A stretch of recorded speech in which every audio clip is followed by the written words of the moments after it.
Welcome, candidates, to the Manifested e-learning platform. In our today's learning session, we will continue with the topic Islamic finance, which is a chapter that is examined in the financial management paper. Today, we're going to discuss the principles underlying Islamic finance.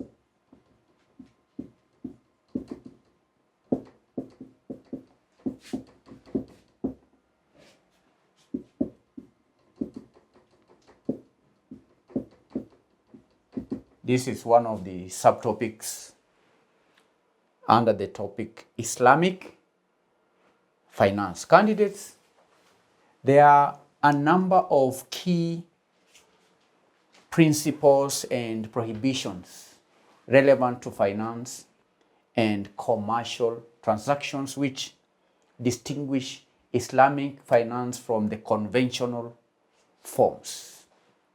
And the key Sharia principles which underpin Islamic finance and have led to the creation of a separate finance industry include: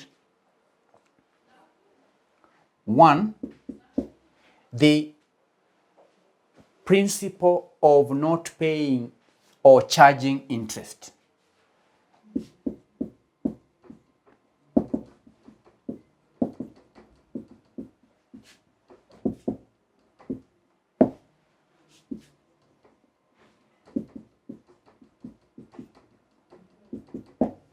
The principle of not paying or charging interest. This is one of the key underlying principles in Islamic finance. All right? It is a prohibition. It's saying here, not paying. It's a prohibition on usury and interest, or what we call Riba. The second principle underlying Islamic finance is the principle of not investing,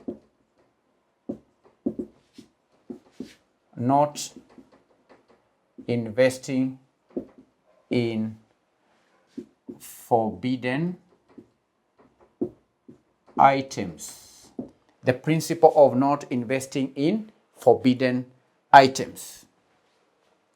Principle number 3 is known as ethical, the principle of ethical investing. Ethical investing. Then lastly, we'll study here the principle of moral purchasing. Moral purchasing. Moral purchasing. Moral purchasing. These are 4 important principles that you are expected to learn in the financial management paper. Number 1, principle of not paying or charging interest. Candidates, the principle of not paying or charging interest, or what we call Riba, prohibition of Riba. Candidates,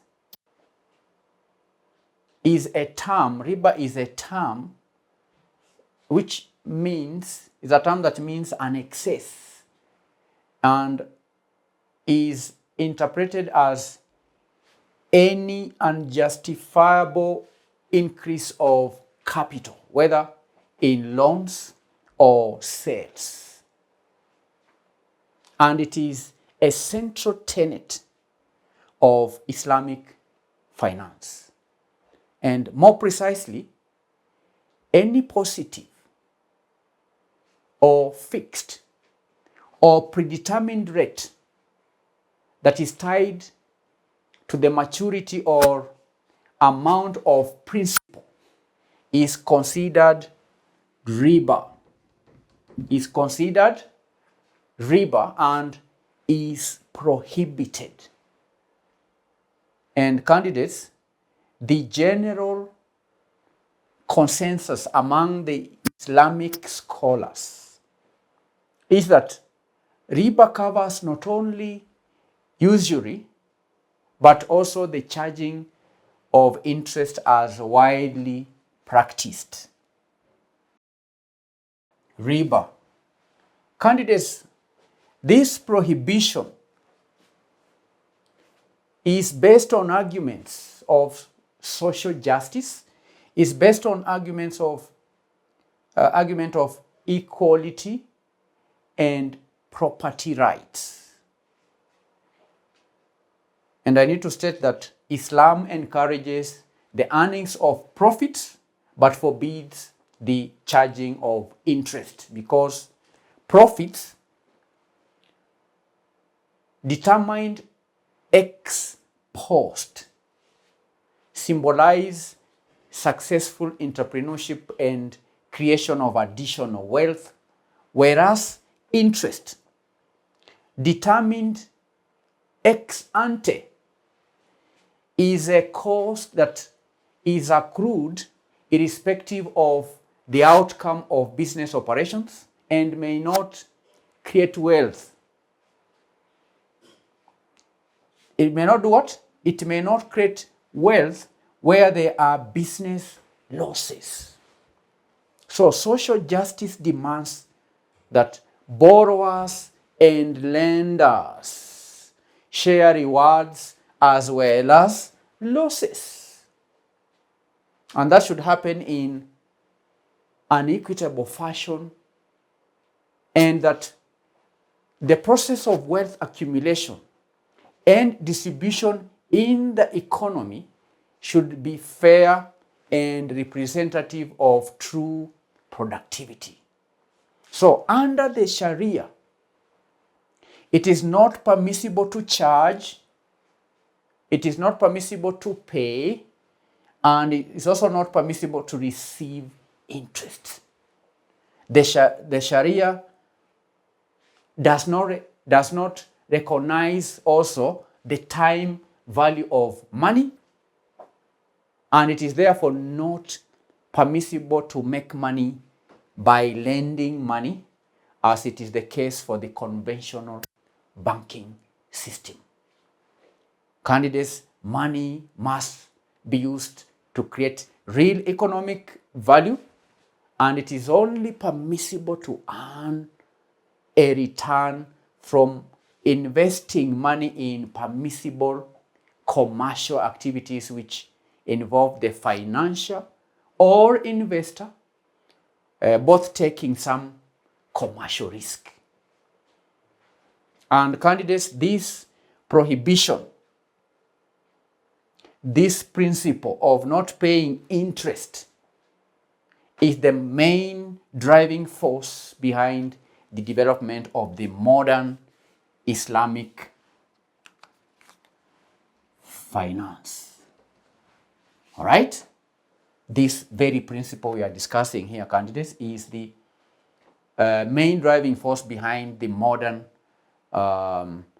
Islamic finance industry. So that's all I can say in regard to the principle of not paying interest or charging interest, otherwise known as riba. So candidates, the second principle is a principle of not investing in forbidden items. This is another important principle in Islamic finance. This principle, candidates, states that there should not be investment in activities that are forbidden activities such as investing in production and marketing of pork and pork products,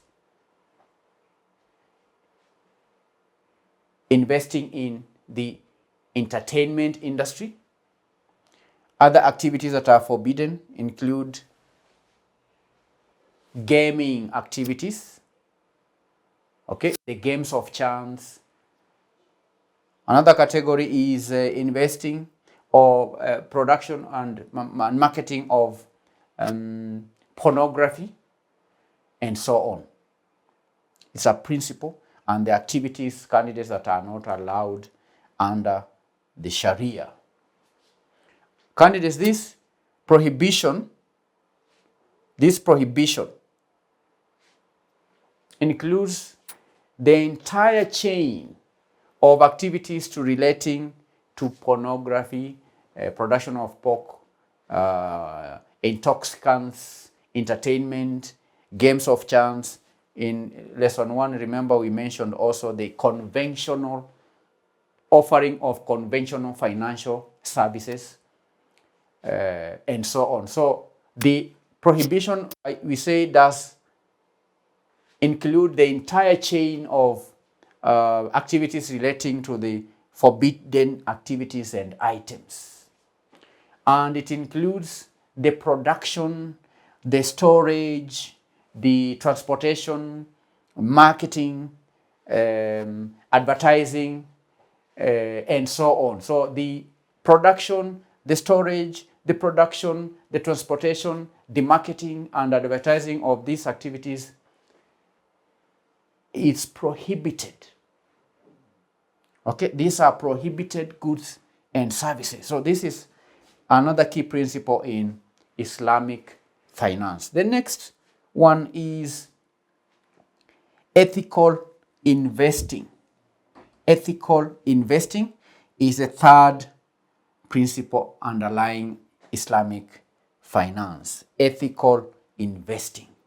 Now, candidates, all the monotheistic religions have their own sets of divine values, have their own sets of norms with regard to human behavior, and in particular, economic behavior. Candidates, Islam has very clear prescriptions about how business should be done, with special focus on the social and ethical dimensions of business. So the concept of ethical investment, is based on the philosophical, on the religious or the moral convictions of individuals, or what we may call collective investors, who exclude from their investment universe all stocks in fields which they consider contrary to their convictions.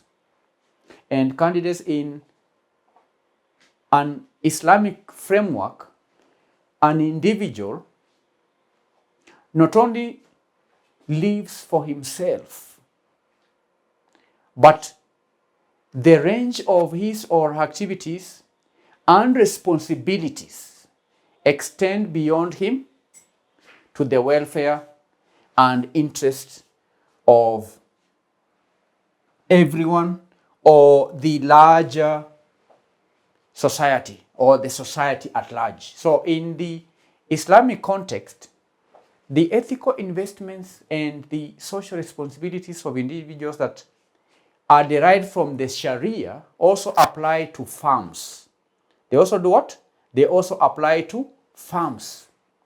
And similarly, the main purpose of an Islamic business is to satisfy the will of God through following the Islamic teachings. And Islam considers work to be part of the worship of God. So, candidates, Islamic ethics is based essentially on its conception of man in relation to God, his own self, the universe, and the society. So according to Islamic law, an individual has the right to get return for utilizing his or her capital. And that has to be done in an economic venture. But the issue is how it can be acquired. And candidates, it is legal for a business to achieve profits. But this goal should be pursued according to the Sharia. And since Sharia defines the norms of human conduct and how business has to deal with its external environment, businesses claiming to comply with Sharia should be clear about their roles in the society. And social justice and ownership are central to social relations. And Islam stresses the concept of social responsibilities. And candidates, it should be noted that all Muslims are considered to be brothers and should take care of each other, and no cheating or exploitation is allowed for whatever reason. All right? So we are discussing ethical investing. Ethics, candidates. That's why we are mentioning God. We are saying that according to Islamic law, an individual has the right to get a return for utilizing his or her own efforts. So that's what we can say in regard to ethical investing. Then lastly, we have the last principle, the principle known as moral purchasing. Moral purchasing. Candidates, the buying and selling, the activities of buying and selling should be on mutual consent and not under any coercion. Islam strictly prohibits such dealings in which both the parties are not clear. Islam, candidates, is most vehement in its condemnation of commercial dishonesty. Okay? It denounced in the strongest possible terms all sorts of deceitfulness or deceitful dealings and illegal profits. Candidates, Islam has disallowed all transactions not based upon justice and fair play. So when it comes to the buying and selling activities, under Islam, such activities should not be done under coercion. All right? And a businessman should be bound for clear business transactions. So candidates, these are 4 principles underlying Islamic finance. The first one being the principle of not paying or charging interest. Number 2, principle of not investing in forbidden items.